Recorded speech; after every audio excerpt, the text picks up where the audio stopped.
last time you were on the show was back in June, where you discussed a new partnership with interbank payment processor Swift to deploy blockchain technology. How is that partnership going now that several months have passed? That's going very well. So we've released together with them a report summarizing the findings of our work together. That report was extremely positive because all the key goals we wanted to achieve were achieved. We were able to use Swift messages, widely used existing banking standard, for initiating blockchain events through CCIP, the cross-chain interoperability protocol made by the Chainlink network. We were also able to connect multiple private bank chains so that different banks on their respective chains could transact with each other from their chains. And we were able to connect those private bank chains to public chains so that those private banks could also transact with public chain contracts like DeFi. And so all three of those goals were successfully proven to work securely, efficiently, and in a scalable, efficient way.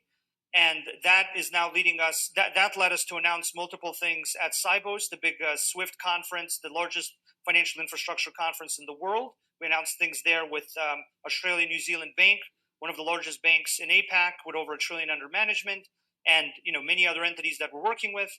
And really, I think we're kind of off and running in getting the capital markets connected to blockchains and efficiently, securely interacting with each other's blockchains, and soon enough, hopefully, with public blockchains as well. Welcome to the Crypto Teacher. And I come back with that video just to make you think. Don't forget to like and subscribe to the channel. Support this great content by hitting the Cash App and by joining the Patreon. And we have Chainlink Sergey Nazarov speaking on his partnership with Swift. And we know blockchain gives the NWO the all-seeing eye. But Chainlink is going to be bringing them all the data. And who else is going to be using these oracles, guys? That's right, AI. They're going to make all this data smarter for these big corporations. Remember in the NWO book, I tell you that corporations are going to be your new government. And with all this data, Swift will know you better than you know yourself. And we know with these digital currencies, they'll be able to tell you what, where, and when how to buy. And you have 3 to 6 months to spend them, or poof, it's gone. Because the money is now going to be programmable. And remember, the Crypto Teacher told you. What he's going to learn is that we are experiencing a rhythm that has put the American people $33 trillion in debt. We're facing $2.2 trillion annual deficits. Just last month, we saw the BRICS system that is working toward de-dollarization add 6 new countries, including Gulf monarchies and even additional economies, G20 economies here in the Western Hemisphere. And I worry about de-dollarization becoming a trend fueled by this debt. That is something that will crush all Americans. So I don't want a shutdown. I'm not a cheerleader for a shutdown. It looks like we're going to have one. I want it to be as short as possible. But I know the only way to rescue ourselves from financial ruin is to pass single subject spending bills that are able to be reviewed at a programmatic level. See great policy where the balance sheet moved out 60 basis points just on a line. That same thing happened again in August and through the middle of this year. We're at about 75 basis points and counting. So this is a real sign that the U.S. is reaching its fiscal limit. Our ability to borrow is really limited by Janet Yellen losing all her best customers, right? She lost the Fed, who was her number one customer. Right. She lost the banking system that's now shedding treasuries to get ready for this coming storm in commercial real estate and multifamily in particular. And of course, she lost foreign buyers as well, particularly Asian buyers. And so this is a little bit of a warning sign that the policymakers haven't really picked up on. I mean, so he's on both sides. And by the way, of the thing. former President Trump was there the next day advocating for the same thing. I know. Right. So you're talking about no matter what. What does Jay Powell do other than hold rates high? Because he doesn't have other tools. The point is the economy. He should just be patient. The Fed should stop because what they're injuring is the balance sheet of the United States. The economy is going too slow. The regional banks do not have money. I looked at a deal yesterday in our shop. We were getting a loan. We went to 132 lenders, and we had 4 lenders actually submit a proposal. And the spreads are crazy. So what are we doing? There's a life science project in Raleigh. We're not going to do phases 2 and 3.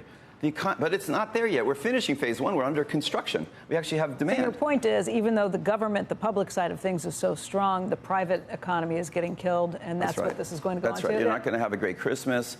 The consumer should be out of money. First, he bought his couches and his tables. Then he went on a trip, and I think he's kind of done.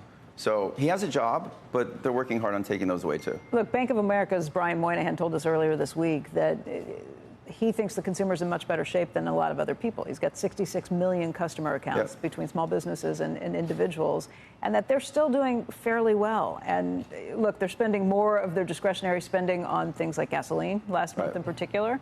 But they're still doing pretty well. And everybody who thinks, it's such a broad debate between people who think you're going to have to hold rates higher for longer and those who think they need to come down. And by the way, Moynihan thinks rates will come down next year, too. But most of the people who think that rates are going to come down are the ones who are going to benefit because they have hold-to-maturity bond portfolios. They've got commercial real estate that needs to be renewed at lower rates. So I think in order to keep receipts up, he has to improve the asset values. Rates have to come down. He's going to get what he wants. I'm looking at Brian's credit card delinquencies, every report. They're back to 2019. You want to make a bet they'll be higher or lower in 12 months? They're going up, okay? Yeah. So they'll go past the 2019. And I think with student loans kicking in, the consumer is going to have that issue to deal with, too. Oil's a serious deal. All the people in the world, the Saudis, the Russians, the Iranians need high oil prices. They need to pay for a war. Right. And so Powell said, that's another thing about his strategy, right? Jackson Hole, he said, I need food prices to come down. Is he going to fix the Ukraine wheat supply with interest rates? Is he going to change the Saudis' mind on cutting oil supplies with a quarter-point raise? No. So his two problems, food and energy, are not but he's saying, fiscal. He's got one tool. And we have the congressman speaking about the United States debt. And then also he brings up the BRICS nations getting off the dollar. And that's the reason why the United States needs to cut spending.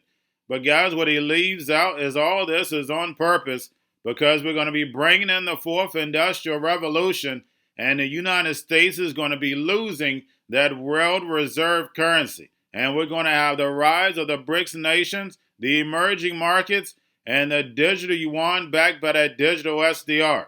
And they put the simulation in place in 2020, and now they're carrying it out. Now, if the government shut down, guys, we know this is definitely the main event that's going to lead us into more trouble. Remember, they need about 2 or 3 years in order to build the fourth industrial revolution. And with these rates higher for longer, it's killing the global economy. It's not just the Fed with the high rates, it's all the central banks with these high rates. Remember, we're in a fragmented world. They have to destroy every sector. Your whole life is going to change in the next 5 years if the sheep don't wake up. And remember, the crypto teacher told you. Far apart Ford and the UAW are. Earlier today, Jim Farley, CEO of Ford, along with other Ford executives, held a briefing with reporters and analysts talking about the fact that another Ford plant, the UAW, is on strike. In that briefing, he said, this is a case where he believes the UAW, calling these strikes premeditated. They're holding the representation of future EV battery plants as hostage in these negotiations. I mean, he blasted the UAW. Well, now the UAW is out with a statement from President Sean Fain, and here's what he says. Listen to this carefully. I don't know why Jim Farley is lying about the state of negotiations. It could be because he failed to show up for bargaining this week, as he has for most of the past 10 weeks. If he were there, he'd know we gave Ford a comprehensive proposal on Monday and still haven't heard back. He would also know that we are far apart on core economic proposals like retirement security and post-retirement health care, as well as job security in this EV transition, which Farley himself says is going to cut 40% of our members' jobs. Like a good neighbor, we're available 24/7. Name the time and the place you want to settle a fair contract for our members, and we'll be there. That last point about being a good neighbor is in reference to Jim Farley saying that Sean Fain is on TV more than the State Farm guys on TV. Bottom line is this, Scott. We're nowhere close to a contract being reached between Ford and the UAW, and basically you can say that with the other automakers as well. Long ways to go before we see this resolved, and as I've said for some time, Scott, do not be surprised if we see more strikes in the weeks to come. Yeah. I think Tesla will have sort of a ChatGPT moment, maybe if not this year, I'd say no later than next year. Wait, say that again. I'm sorry. You're going to have a sort of chat GPT moment. Oh, you will. In terms of suddenly it will. Yeah, suddenly 3 million cars will be able to drive themselves with no one. Right. It goes back to that. Right. Yeah, and then 5 million cars, and then 10 million cars. And speaking of the fragmented world, guys, we have the UAW strikes keep mounting up. And we know for a fact this is going to hurt the United States forever. It's just going to cause more layoffs, not just in the auto business, but just think about all the businesses that rely on the auto companies and the auto workers. And we're running into the holidays. And that's going to force people to buy what they need instead of what they want. We know how consumers work. They've already ran up the credit cards. And then now, guys, when they sign this contract, we know for a fact there's not going to be any job security because you have the electrical vehicles coming in. And what did Elon tell us about electrical vehicles? They're going to be driverless. For some reason, the people that's running the agenda, the masses don't listen to what they're saying out their mouth. He's clearly telling you the people are not going to be driving these vehicles. AI will. And remember, the crypto teacher told you, because he knows when it comes to the NWO, it's all planned out. You have a wonderful day. Going to a different economy, and we're going to be learning more about that as we go. But clearly, we're learning that things can be done from remote locations. We're learning that technology can replace people even more than we thought. We're not going back to the same economy. We're recovering, but to a different economy, and it'll be one that is more leveraged to technology. And I worry that that is going to make it even more difficult than it was for many workers. In Silicon Valley, and my friends who work in technology know that what we did to the manufacturing workers, we are now going to do to the retail workers, the call center workers, the fast food workers, the truck drivers, and then even bookkeepers, accountants, insurance agents, lawyers, and on through the economy. So what happened to the manufacturing workers is a very clear sign. And so we'll import Chinese-based CBDC technology. So it's going to be CBDC in a box provided to you by the People's Bank of China. But every stock, every bond, every currency, every commodity, every piece of art, every private business, every piece of real estate will eventually be a token on a blockchain, an entry on a ledger, permanent and immutable. We will have truth instead of trust, and we will save over $7 trillion a year. 6 to 8% of global GDP is wasted by the friction of the trust industry that's necessary when you have dual entry accounting. With triple entry accounting, which is what a blockchain is, we get rid of all of that friction. It's a beautiful future. Like what you see in China and their social credit scoring systems, right?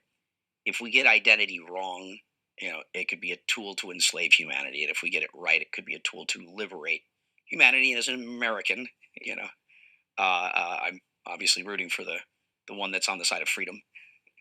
Bitcoin is an international asset. And also, I do believe the role of crypto is, it's digitizing gold. I actually believe this technology is going to be very important.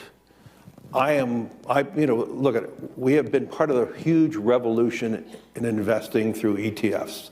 We believe that ETFs will be changing the whole way we invest.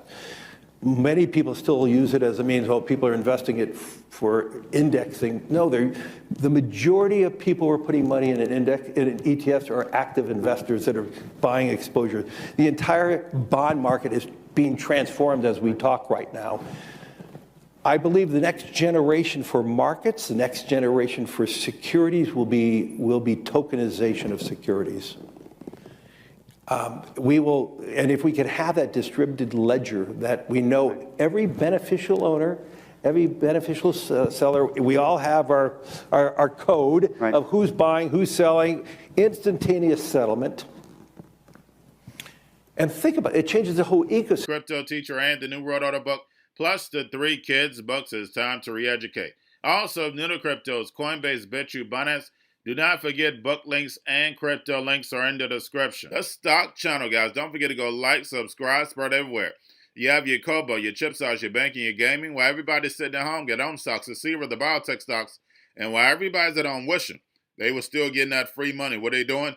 drinking and smoking weed. Don't forget about those stocks, and you have a wonderful day. The most powerful person in the world is the storyteller. The storyteller sets the vision, values, and agenda of an entire generation to come. Steve Jobs. And guys, you know I truly believe in this. When you look at the New World Order, they're the storytellers. And that's the reason why I wrote my New World Order book. But guys, now it's time to change the current generation. And I wrote 3 kids books. You know I love the Trinity because I understand the power that's in it. So I have 3 books. We have an opportunity to change the generation, to educate, not just me, but I want to show you that I take action on a daily basis. And I want you to take action on a daily basis. Whether it's your job, whether it's in your community, we have an opportunity right now to educate the masses. I posted this on my Twitter account. Please share, but this is a short clip of the 3 books. There's going to be a clothing line and action figures. Please get these books for your kids, nephews, cousins, friends, so therefore we can start the re-education now. Because as we see, the 4th Industrial Revolution foundation is definitely here. Robots, algorithms, drones, taking humanity out the picture. We have to re-educate. But let's get into the video. Part 1. King Joshua and Grandma Tanya save the village. Part 2. King Joshua and Grandma Tanya save New York. From COVID Stories 3. Part 3. King Joshua and Grandma Tanya goes to China. It's mandatory to get part 1, part 2, and part 3 of this series. It's time to re-educate Generation Z.